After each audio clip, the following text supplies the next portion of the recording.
Bom dia, pessoal. Bom, eis o que eu vou fazer, já deixar logo claro para vocês.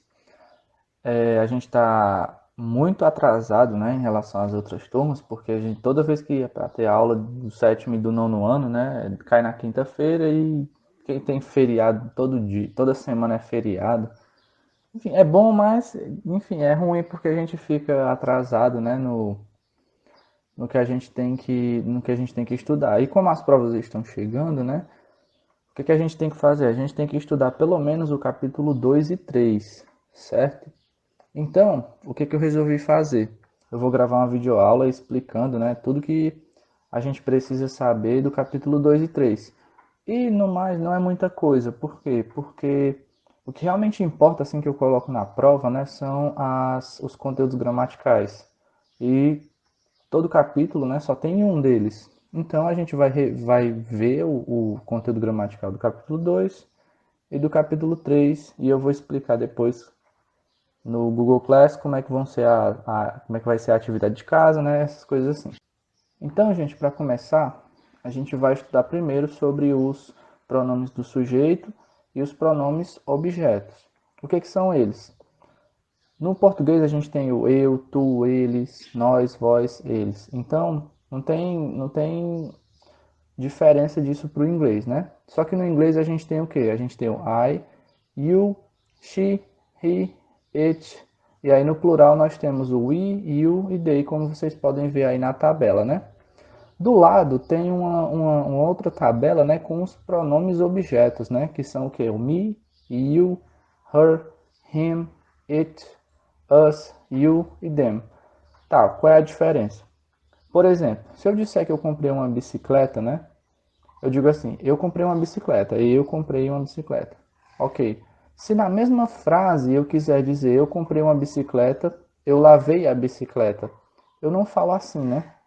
Eu falo como, geralmente, né? Como é que as pessoas falam? Eu comprei uma bicicleta, eu lavei ela.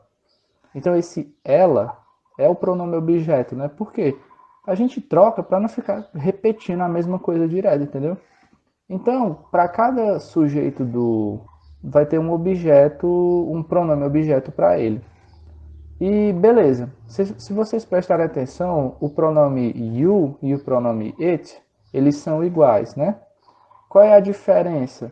Se o you aparecer no começo da frase, então quer dizer que é sujeito. Se o you aparecer no final da frase, então quer dizer que é objeto. A mesma coisa para o it. Se o pronome aparece no começo da frase, ele é um pronome sujeito. Se aparece no fim da frase, né, é um objeto, ok? Se vocês prestarem atenção aqui, eu também fiz uma breve apanhado, né, coisas bem simples, né, só com mais uns exemplos, né, para vocês verem. Ó. Aí diz o que? Os pronomes objetos são utilizados para substituir nomes de pessoas, animais ou coisas que têm função de objeto direto ou indireto na frase. Aquela coisa que eu expliquei para vocês. Aí tem uma frase clara, né? Eu amo a minha mãe, né? I love my mom. Eu amo ela.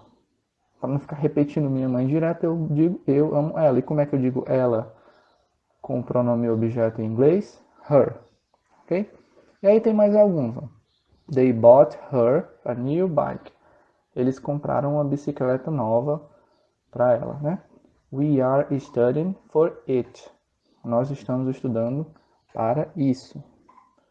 She is calling him, né? Ela poderia estar falando do Pedro, por exemplo, né? Eu preciso ver o Pedro. Eu vou ligar para ele, entendeu?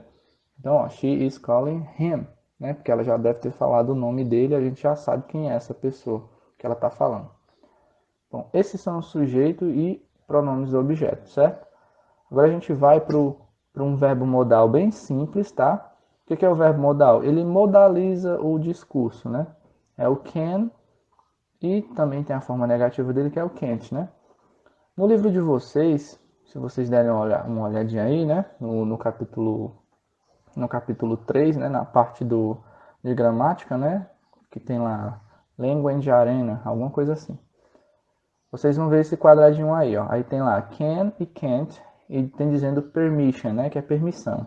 E tem dizendo o que nele, ó. Em inglês, usa-se can para expressar permissão ou possibilidade.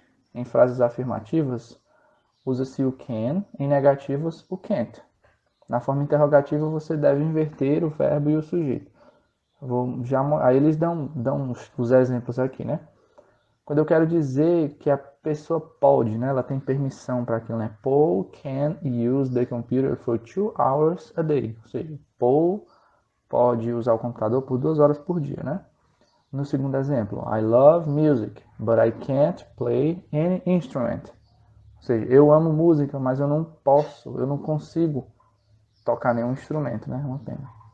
E no terceiro exemplo, fala sobre a forma interrogativa, né? Uma pergunta, o que aconteceu? Ó, vocês veem que Paul, no primeiro exemplo, ó, Paul can. Aí depois, no segundo exemplo, I can. Na forma interrogativa, você só troca, né? Seria you can, na forma afirmativa. Mas como é na forma interrogativa, né? Eu vou interrogar alguém, eu só troco de lugar e fica como can you tell her the appointment has been cancelled? Foi uma pergunta, né? Você poderia contar para ela que a reunião foi cancelada? E aí, todo verbo modal, ele tem uma regra, que é o quê? O verbo que vem depois do verbo modal, ele tem que ser na forma base dele. O que é a forma base? No inglês a gente tem o que a gente chama, no inglês e no português a gente tem o infinitivo, né? Que significa o quê? Correr, comer, certo? No inglês, como é que eu digo correr?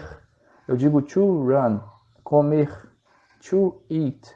Se eu só quiser dizer come, ou então corre, eu não digo to run ou to eat, eu digo só run ou eat. Então essa é a base form. Todo verbo modal ele vai vir antes do verbo e o verbo que vem depois vem sem o to, ok? E aí eu fiz mais outro apanhadozinho aqui de como usar o can e o can't, né? Aí o can é usado quando queremos expressar a ideia de capacidade, habilidade, possibilidade, permissão e pedido. Por exemplo, she can speak Chinese, né? Ela sabe falar chinês, é uma capacidade. It can happen with anyone. Isso pode acontecer com qualquer um, é uma possibilidade, né? Aí para formar frases na forma negativa, você só coloca o not. Por exemplo, aqui, ó. You cannot play outside. Ok, você não pode brincar lá fora, né? É uma permissão que a pessoa não está dando, né? E na frase interrogativa, como eu já falei para vocês só precisam trocar o can pelo sujeito. Se na frase começa I can, você coloca can I e o ponto de interrogação no final. Se começou com you can, você coloca can you, aí ponto de interrogação no final com o resto da frase, né? No exemplo tem o quê? Can I talk to the director? É uma pergunta, né? Pronto, só isso. E aí, gente, é isso. Eu vou dar as instruções sobre as atividades, né, de casa para vocês fazerem os exercícios, para ganhar pontos, essas coisas no Google Class, certo? Então é isso, bye!